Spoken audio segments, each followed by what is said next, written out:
ज्ञान वो इन्वेस्टमेंट है जिसका डिविडेंड यानी मुनाफा जीवन के अंत तक मिलता रहता है।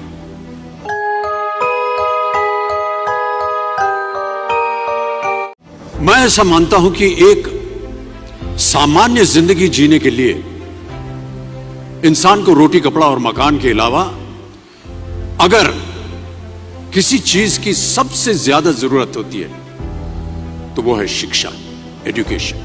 आपके पास यदि धन है तो आप उसे गोल्ड में कन्वर्ट कर सकते हैं। धन हो या सोना, दोनों के कम होने का या खो जाने का डर हो सकता है, पर यही धन को अगर हम नॉलेज में कन्वर्ट करते हैं तो वो कभी कम नहीं होगा और ना ही उसकी चोरी हो सकती है। देखिए, जीवन में मुझे बहुत सी बातों ने प्रभावित किया है। मेरे ये अनुभव सुनने में शायद साधारण लगे, पर इनमें छिपा सार असाधारण है, अनमोल है। यदि मैं आपसे पूछूं कि सबसे शक्तिशाली व्यक्ति कौन है, सबसे शक्तिशाली व्यक्ति कौन है, तो कोई कहेगा कि जिसके पास पावर है, वेपन्स हैं, शस्त्र है, धन है, किसी देश का राजा या किसी सल्तनत का वारिस है। मेरा ऐसा मानना है कि वेपन्स, मनी किसी को पावरफुल नहीं बनाते, या अगर बनाते भी हैं तो कुछ समय के लिए ही बना पाते। दौलत आज होगी, कल नहीं। शस्त्र का ज्ञान तभी तक काम आएगा जब तक वो शस्त्र चल सकता है। Once it is used it becomes absolute. पर शास्त्र का ज्ञान कभी नहीं रुकता। Knowledge can never be obsolete.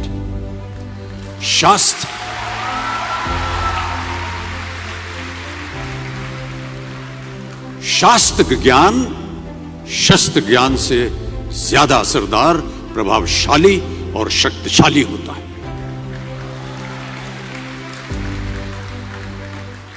अब देखिए, एक राजा ने कितने राज्यों पर विजय प्राप्त की, कौन कौन से शस्त्रों का इस्तेमाल किया, कितने सैनिक थे, यह शायद आपको याद न हो,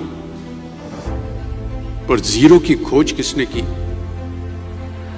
बल्ब का आविष्कार किसने किया, राष्ट्रगान किसने लिखा, ओथेलो मैकबेथ की रचना किसने की, ये आपको जरूर याद रहेगा।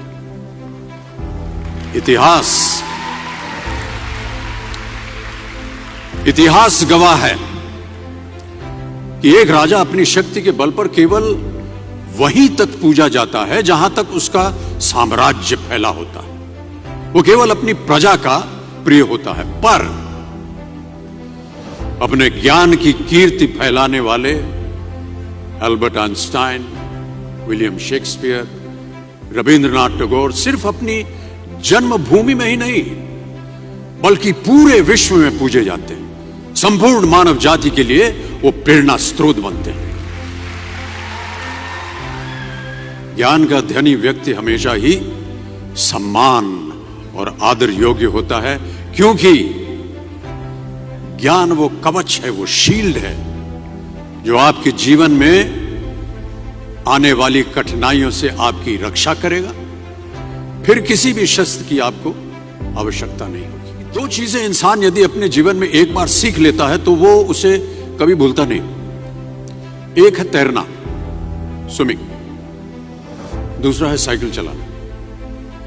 सालों बाद भी अगर आप इन क्रियाओं को करेंगे तो कभी भी इस बात की चिंता नहीं होगी कि आपको स्विमिंग करना या साइकिल चलाना याद है कि नहीं। You will confidently do it. काश कि हम पढ़ाई भी इसी नजरिए के साथ करें, that when you will chase knowledge, numbers will always follow. देखिए, महाभारत में जब गुरु द्रोणाचार्य ने एकलव्य को अपना शिष्य मानने से और अपने गुरुकुल में लाने से इनकार कर दिया था, तो एकलव्य ने क्या किया, अपने गुरु की प्रतिमा, एक मूर्ति बनाई और केवल उस मूर्ति से प्रेरणा लेकर ही धनुर्विद्या सीखने में वही सफलता प्राप्त की जो बाकी योद्धाओं को द्रोणाचार्य के गुरुकुल में रहकर हुई। उस प्रतिमा के रूप में एकलव्य को हमेशा अपने गुरु के पास रहने का एहसास था। और जब गुरु साथ में हो तो सफलता हासिल करने से आपको कोई भी नहीं रोक सकता है।